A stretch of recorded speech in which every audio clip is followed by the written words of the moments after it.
بس رمضان کی سب سے بڑی تیاری کیا ہے کہ اپنے دلوں کو صاف کر لو پہلے سے، کہ جس دل میں نفرت ہو، بغض ہو، کسی کے لیے غصہ ہو، کسی کے لیے کیا کیا جذبے ہوں، دل صاف کرنا۔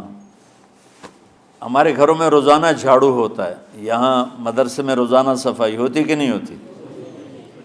کیونکہ دنیا کی اصل گندگی ہے تو جھاڑو ہاتھ سے نہیں چھوٹ سکتا۔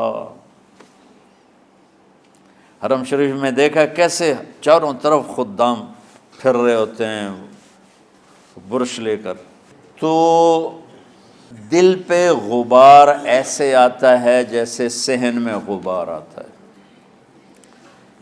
دل پہ گندگی ایسے آتی ہے جیسے صحن میں آتی ہے۔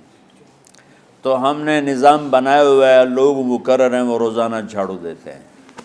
تمہارا دل ایک آنگن ہے، ایک صحن ہے، اس میں بغض، نفرت، حسد، پتہ نہیں کیا کیا گندگیاں آئیں گی اور آتی رہیں گی۔ بچوں ایک کام کرو، جھاڑو پکڑ لو، صاف کرو۔ یا اللہ معاملہ تجھ سے کرنا ہے، لوگوں سے نہیں۔ کسی نے برا کہا، کسی نے غیبت کی، کسی نے گالی دی، کسی نے دھکا دیا، کسی نے حق مارا، کسی نے کچھ کیا، یا اللہ تیرے سپرد میں نے اپنے دل کو سب سے صاف کیا، میں نے اپنے دل کو سب سے صاف کیا۔ یہ اتنی بڑی عبادت ہے کہ بڑے بڑے نفلوں والے، تہجد والے، حج عمرے روزے والے تمہیں نہیں پکڑ سکیں گے، کیونکہ اس کا کرنے والا دنیا میں کوئی نہیں۔ نفل پڑھنے والے تو بے شمار ہیں، عمرے کرنے والے بے شمار ہیں، علماء بے شمار ہیں، حاجی بے شمار ہیں، سخاوت کرنے والے بے شمار ہیں، لیکن اس ٹکڑے کو صاف کرنے والا لاکھوں میں ایک بھی نہیں ہے۔ مشکل کام ہے، آپ یہ سیکھ لیں، صاف کرو، صاف کرو، صاف کرو۔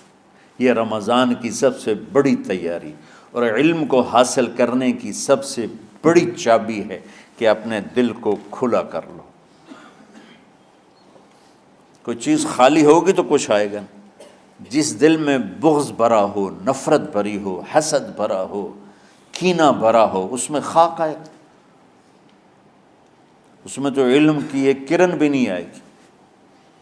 اس زبان سے چاہے جتنے مرضی موتی بکھیرے، دل اس کا اندھا ہوگا۔ لا تعمى الابصار ولكن تعمى القلوب التي في الصدور۔ یہ آنکھوں سے اندھے نہیں، دل سے اندھے ہیں۔ تو بچوں اپنے دل کو صاف کرنا سیکھو۔ وہ کتنی مشہور حدیث ہے، آپ نے کہا اس دروازے سے ایک جنتی آ رہا ہے، تو ایک انصاری صحابی داخل ہوئے، جوتا ہاتھ میں، داڑھی میں وضو کا پانی۔ اگلے دن اس دروازے سے ایک جنتی آ رہا ہے، تو ایک صحابی آئے، ہاتھ میں جوتا، داڑھی میں وضو کا پانی، وہی صحابی۔ اگلے دن اس دروازے سے ایک جنتی آ رہا ہے، تو وہی صحابی 3 دن جنت کی بشارت لی انہوں نے۔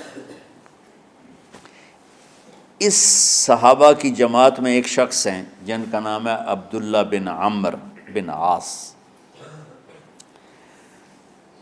ان سے بڑا عبادت گزار صحابہ میں کوئی نہیں تھا، نہ سابقین میں نہ متاخرین میں، نہ پہلوں میں نہ بعد والوں میں۔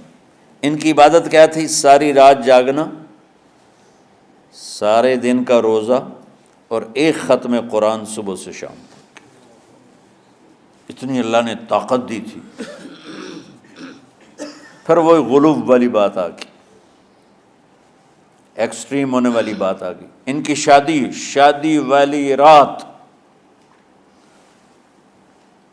حجلہ عروسی میں داخل ہو رہے ہیں، دلہن کے کمرے میں داخل ہو رہے ہیں، اور مصلی بچھا کے اللہ اکبر، اور دیر نفل تے نفل، دیر نفل تے نفل۔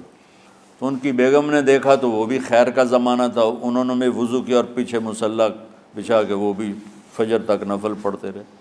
صبح ہوئی تو حضرت عمرو بن عاص رضی اللہ عنہ نے پوچھا، بیٹی رات کیسی گزری؟ کہا جی ماشاءاللہ آپ کے بیٹے تو بڑے عبادت گزار ہیں، ساری رات نفلوں میں ہی گزری۔ تو وہ ان کو شکایت کر دی۔ حضرت عمرو بن عاص کو اتنا غصہ چڑھا، بیٹے کو تو کچھ نہیں کہا، کتنی حکمت کی بات ہے، سیدھے گئے اللہ کے نبی کے پاس، یا رسول اللہ یہ عبداللہ دیکھیں کیسا نادان ہے، اس کی شادی کی ساری رات نفل پڑھتا رہا۔ تو آپ کہتے ہیں ماشاءاللہ ماشاءاللہ کتنی بڑی بات ہے۔ نفلوں میں گزر گئی، رات بھی نفلوں میں گزر گئی۔ تو آپ نے حضرت عبداللہ بن عمر کو بلا کے ڈانٹا کہ تو نے مہینے میں 3 دن روزے رکھنے ہیں، بس اس سے زیادہ نہیں رکھنے، اور ہفتے میں 1 قرآن ختم کرنا ہے۔ کہا یا رسول اللہ میرے اندر طاقت زیادہ ہے۔ پھر اچھا 15 دن روزے رکھنے، کہ نہیں میرے اندر طاقت زیادہ ہے۔ آپ اس کو تھوڑا تھوڑا کر کے گھٹاتے رہے، اور وہ ہر دفعہ نہیں یا رسول اللہ میرے اندر طاقت زیادہ ہے۔ تو آخر میں آپ نے کہا اچھا چلو صوم داؤدی پہ آ جاؤ، 1 دن روزہ رکھو، 1 دن افطار کرو، اور 3 دن سے پہلے قرآن ختم نہیں کرنا۔ تو آپ نے اس کو پیچھے کیا۔ یہ بیٹھے تھے اس محفل میں، ان کے دل میں آیا کیا یہ بزرگ مجھ سے زیادہ عبادت کرتا؟ رات میں ساری جاگتا ہوں، دن روزہ رکھتا ہوں، 1 ختم کرتا ہوں، تو جنت کی بشارت تو مجھے ملنی چاہیے تھی، ان کو کیسے مل رہی؟ یہ کسی کتاب میں نہیں لکھا کہ یہ ان کا جذبہ تھا، لیکن جو کہ میں ان کی سیرت کو جانتا ہوں تو مجھے خیال آتا ہے کہ ان کی نفسیات میں یہ بات آئی ہوگی، چونکہ صرف انہی کو خیال آیا کہ میں جا کے دیکھتا ہوں کہ یہ بزرگ کیا کرتے ہیں۔ تو ان کے پاس پہنچ گئے، چاچا، ذرا وہ ادھیڑ عمر تھے، چاچا وہ میرے ابا تھوڑے ناراض ہیں، تو کچھ دن آپ کے پاس گزار لوں؟ کا بیٹا بسم اللہ آ جاؤ۔ اب رات ہوتے ہی عشاء کی نماز پڑھ کے انہوں نے جلدی سے چادر اوپر لی اور یوں سراغ کر کے ان چاچا کو دیکھنے لگے ایسے کر کہ اب یہ کیا ساری رات سجدہ کرے گا، اور ساری رات روتے روتے روتے روتے مصلی گیلا ہو جائے گا، یا ساری رات رکوع کرے گا، ساری رات قیام کرے گا، ساری رات قرآن پڑھے گا، اس تصور سے یوں دیکھ رہے۔ اور وہ بزرگ صحابی تشریف لائے، سرانے پہ سر رکھا، اللہم بسمک اموت و احیا، ہو گئے۔ اب یہ دیکھ رہے ہیں ابھی اٹھیں گے، ابھی اٹھیں گے، ابھی اٹھیں گے، اٹھے نا، فجر کی اذان پہ اٹھے۔ اب یہ تو حیران پریشان ہو گئے کہ یہ کیا ہو؟ اس زمانے میں تو منافق تہجد نہیں چھوڑتے تھے ڈر کے مارے کہ پتہ نہ چل جائے ہمارے کفر کا، تو یہ چاچا جنت بھی لے گیا تو ستا بھی پیا کہ چلو کل دیکھوں گا۔ اگلی رات پھر چادر سر پہ کر کے اور یوں سوراخ کر کے لیٹے ہوئے اور دیکھ رہے۔ چاچا پھر تشریف لائے اور سرانے پہ سر رکھا، اللہم بسمک اموت و احیا، ہو گئے۔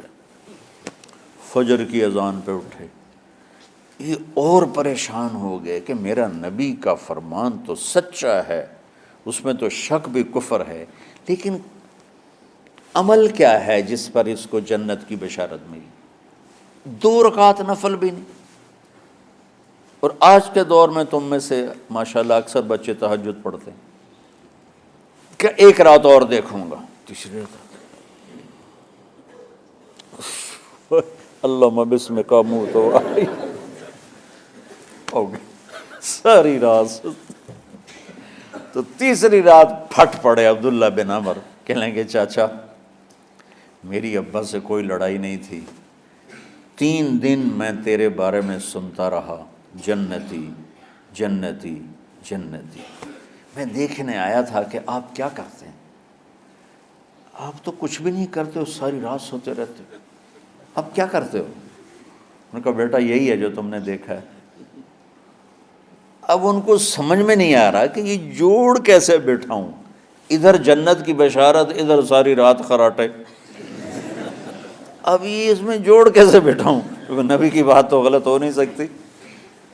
تو اب وہ نا ایسے نا بڑے بے دل سے ہو کر واپس مڑے، پتہ نہیں کی چکر ہوئے گی کوئی گل۔ جب وہ دروازے تک پہنچے تو کہنے لگے بیٹا ادھر آنا، واپس آ گئے۔ کہا میں تمہیں اصل راز کی بات بتاتا ہوں۔ کہا کیا ہے کیا ہے؟ تو یہاں ہاتھ رکھا، کہا یہ جو دل ہے نا اس میں کسی انسان کی نفرت نہیں۔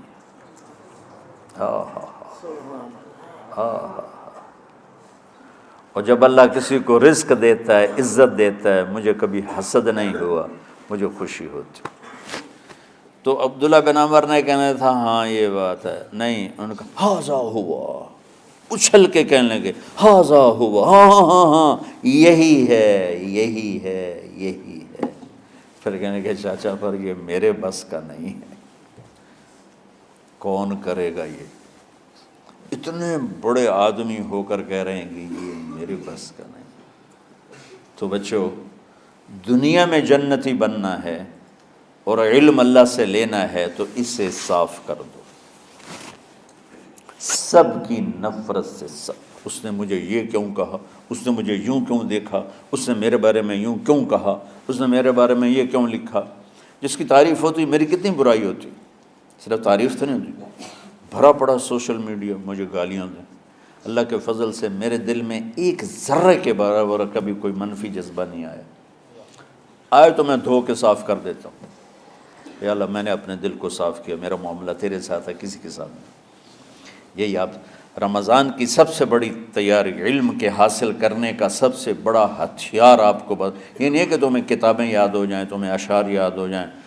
تو ساری امت سے کہتا ہوں رمضان کا استقبال کرو، دلوں کو صاف کر کے، نفرتوں کو مٹا کے، مذہبی نفرت، دنیاوی نفرت، رشتوں کی نفرت، بول چال کی نفرت، سیاست کی نفرت، لین دین کی نفرت، ان سب سے اپنے دل کو صاف کرو تاکہ رمضان میں اللہ نے علم اتارا، اللہ تعالیٰ آپ کو علم عطا فرمائے، اور باقی لوگ جو عام دنیا میں زندگی گزار رہے ہیں ان کے دلوں میں اللہ رمضان کا نور اتارے اور اپنے اور ہدایت کا نور اتارے۔ یہ سب سے بڑی تیاری ہے اس کی۔ اور کسی سے گلہ ہے، غصہ ہے، ناراضگی ہے، کسی سے بولتے نہیں ہو، ابھی سے شعبان آ چکا ہے، آپ شعبان سے رمضان کی تیاری شروع فرما دیتے تھے، تو اس کی تیاری کیا ہے؟ وہ دلوں کو صاف کرو، معاف کرو، معافی مانگو، تمہارا قصور نہیں پھر بھی معافی مانگ لو، دلوں کو صاف کرو، اور اپنے اور اللہ سے سخاوت مانگو کہ اللہ کو سخی بھی پسند ہے اور صاف دل والا بھی پسند ہے۔